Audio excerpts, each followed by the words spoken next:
한 해를 마무리하는 시점에 금요기도회로 모이게 되었습니다. 오늘 기도회에서는 올 한 해를 돌아보며 주님께서 베풀어 주신 은혜에 감사하고 또 내년 한 해를 준비하면서 결단하는 시간을 갖고자 합니다. 우리의 삶의 본질이 무엇인가, 사람은 무엇으로 사는가 하는 것에 대해서 다시 한번 말씀을 듣고자 합니다. 우리는 무엇으로 삽니까? 돈과 물질로 삽니까? 아니면 하나님의 말씀으로 삽니까? 성경은 우리에게 분명히 가르쳐 줍니다. 사람은 떡으로만 사는 것이 아니다. 하나님의 입에서 나오는 모든 말씀으로 산다. 한 해를 마무리하고 새해를 시작하는 이 시점에 이 말씀을 다시금 듣기를 원합니다. 삶의 방향을 다시 점검하고 새해에는 더욱 말씀을 붙잡고 나아가기로 결심하는 복된 시간이 되기를 바랍니다.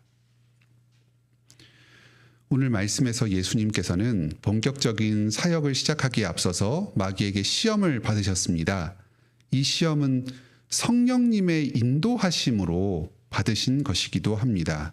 성령님의 충만하여서 성령에게 이끌리어 마귀에게 시험을 받으러 광야로 가셨습니다. 예수님 또한 하나님께로부터 믿음을 검증받고 훈련받는 시험을 당하셨습니다.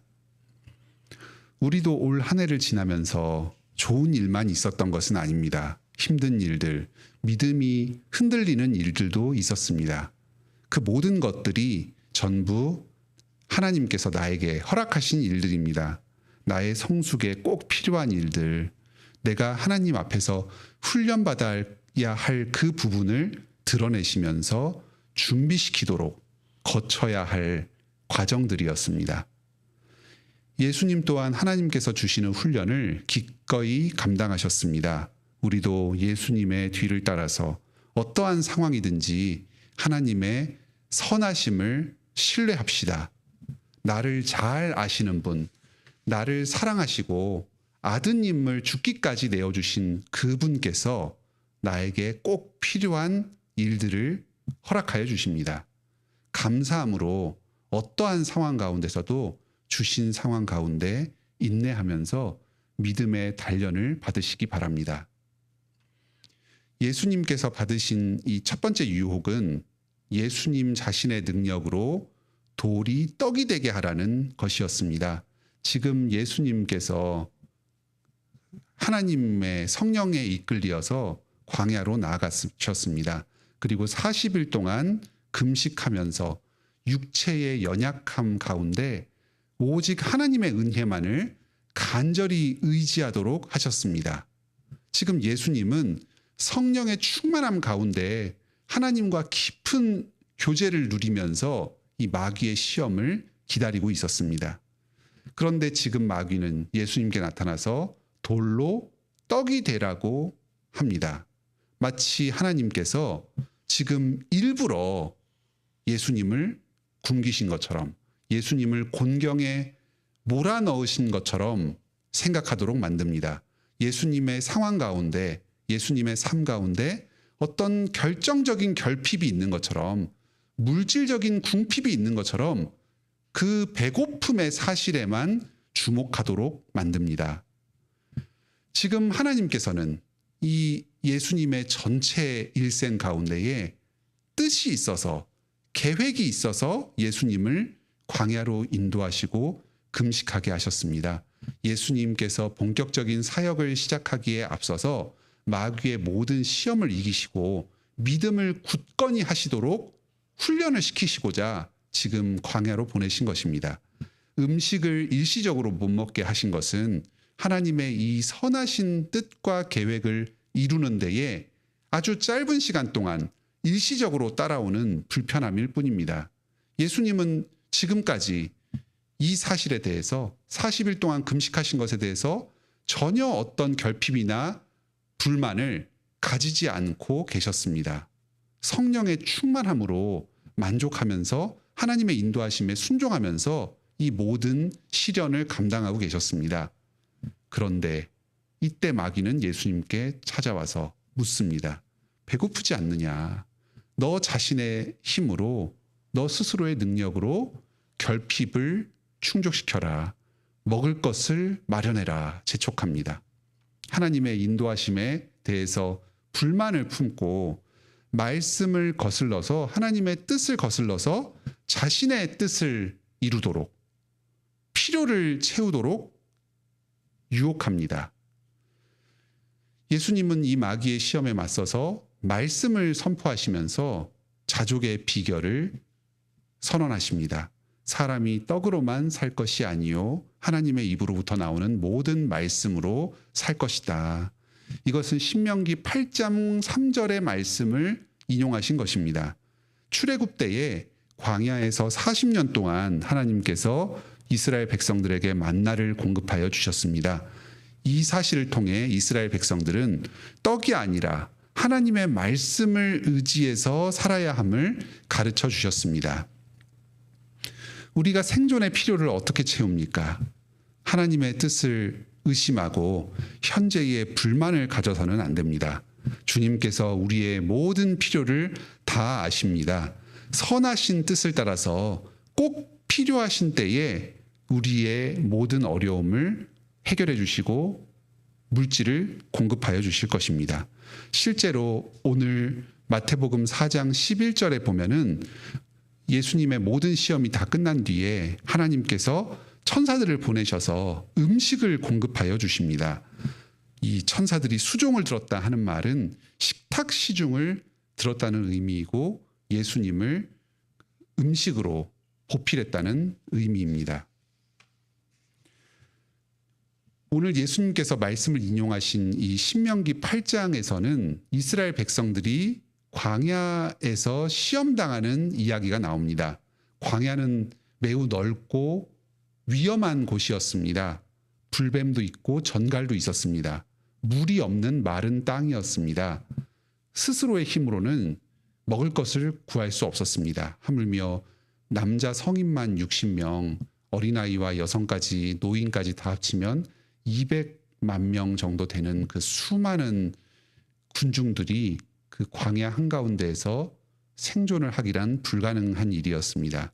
이런 험한 지역에서 40년 동안이나 안전하게 이스라엘 백성들의 행렬을 보호하여 주셨습니다.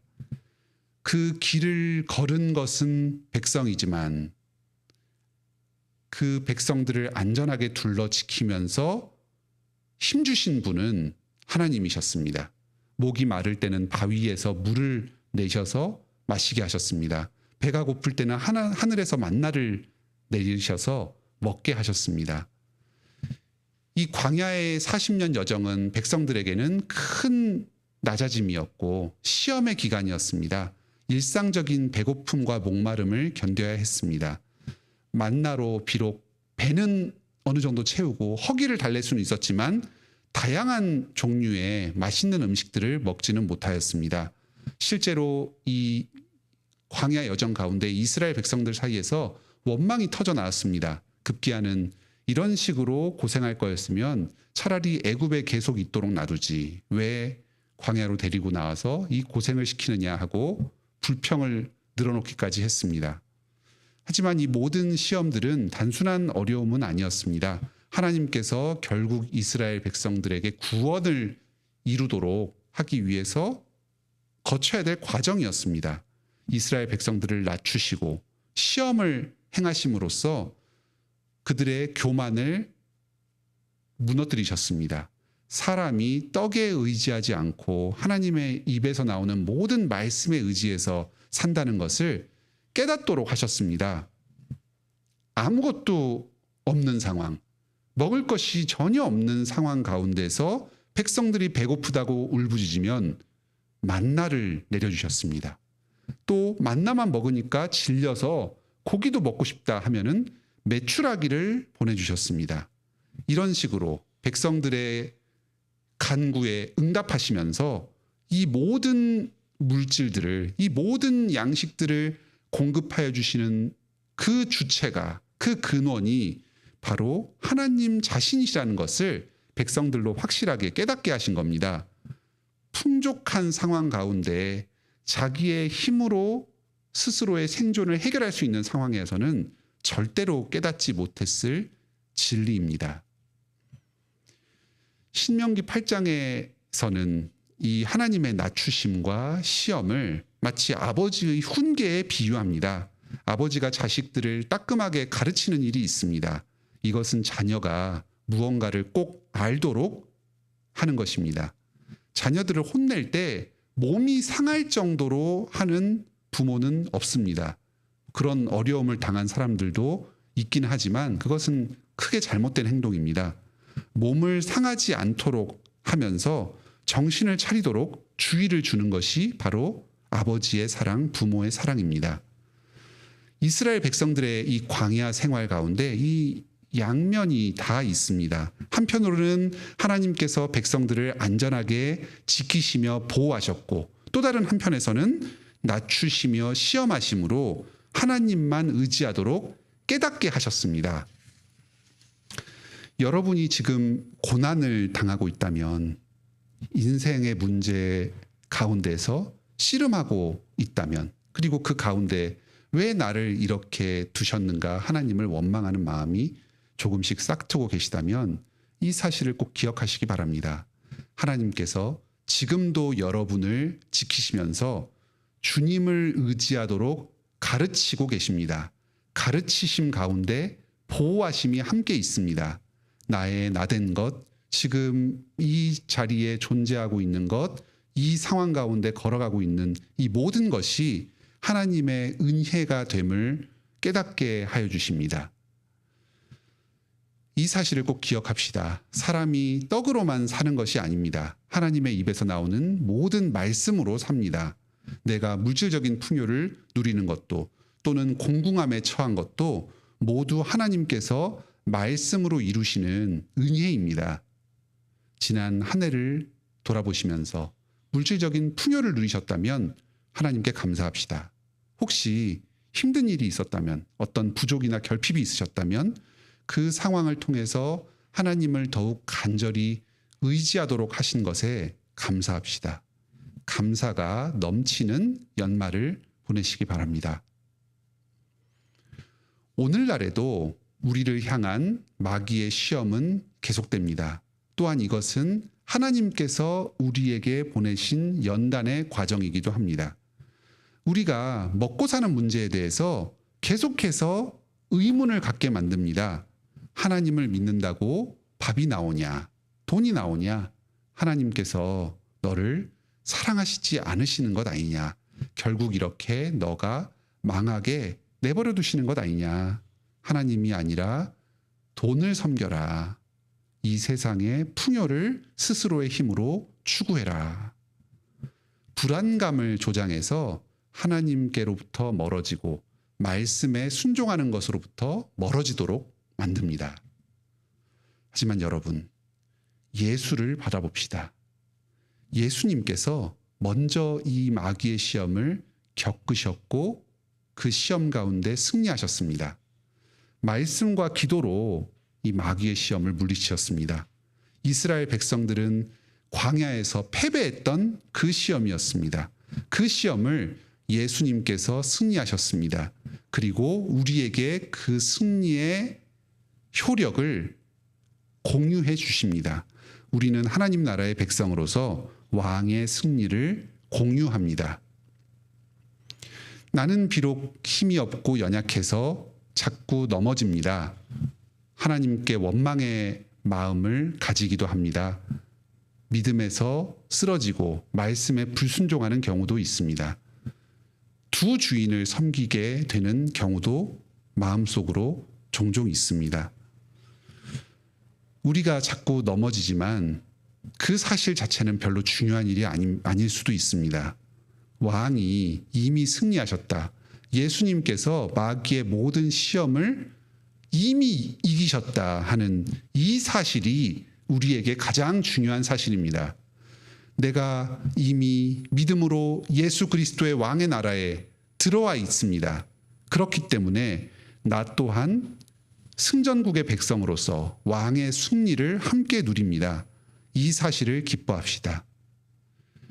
예수님께서는 성령님으로 지금도 나에게 계속해서 힘을 공급하여 주십니다. 승리의 힘을 불어넣어 주셔서 나 또한 마귀의 실제적인 유혹과 전투 가운데서 승리하도록 하십니다. 지금은 내가 비록 서툴고 힘이 약하지만 좌절할 필요가 없습니다. 낙심할 필요 없습니다. 계속해서 예수님을 의지할 때에 예수 그리스도의 힘을 공급받음으로써 실제 마귀를 물리칠 믿음을 얻게 될 것입니다. 말씀과 기도로 계속해서 마귀의 유혹과 싸웁시다. 넘어지더라도 다시 일어섭시다. 다시 주님을 의지해서 이 세상의 유혹, 먹고 사는 유혹에서 승리하며 나아갑시다. 하나님 아버지를 전적으로 신뢰합시다. 하나님의 말씀만을 의지하여서 그 말씀에 순종해서 나갑시다. 마귀는 그 말씀에 의지하는 길, 순종의 길을 절망이고 패배처럼 착각하게 만듭니다. 하지만 그 길은 예수 그리스도의 부활의 영광에 동참하는 복된 길입니다. 말씀을 맺겠습니다. 사랑하는 성도 여러분, 우리는 무엇으로 삽니까? 돈으로 살지 않습니다.